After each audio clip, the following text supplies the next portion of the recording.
ગુજરાતમાં દારૂબંધી છતાં 1 વર્ષમાં 19 કિલોથી વધુનો દારૂ ઝડપાયો. એસએમસી અગાઉ કરતાં બમણો ઝડપ્યો. નમસ્કાર મિત્રો, સમાચારમાં ફરી એકવાર આપનું હાર્દિક સ્વાગત છે.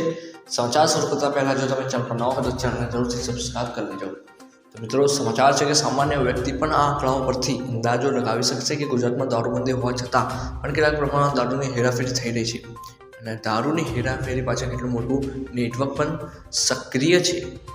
જો કોઈ વ્યક્તિ ગુજરાતમાં દારૂ પીતા પકડાય તો પોલીસ તેના પર કાર્યવાહી કરતી હોય છે. એક તરફ જ્યારે સરકાર ગાંધીનગરના ગિફ્ટ સિટીમાં દારૂ પર છૂટછાટ આપે છે તો બીજી તરફ તેનો રાજ્યભરમાં વિરોધ પણ થાય છે. પરંતુ આ તમામ વાતોની વચ્ચે પોલીસે દારૂની હેરાફેરી રોકવા માટે જે કાર્યવાહી કરેલી છે તે આંકડાઓ ખૂબ ચોંકાવનારા આપ્યા છે. જો ગુજરાતમાં દારૂબંધી હોય તો કદાચ છાને ખૂણે દારૂનો નાનો મોટો જથ્થો હેરાફેરી થાય તે માની શકાય, પરંતુ ગુજરાતમાં છેલ્લા 1 વર્ષમાં કરોડો રૂપિયાનો દારૂનો હેરાફેરી હોય છે. આ વાત માનવામાં નથી આવતી, પરંતુ હકીકત છે. મિત્રો, આ તો દારૂને લગતા સમાચાર. નવા સમાચાર મેળવવા માટે અમારી ચેનલ સાથે સતત જોડાયેલા રહેજો તથા તમારા મિત્રો સાથે પણ શેર કરજો. ધન્યવાદ.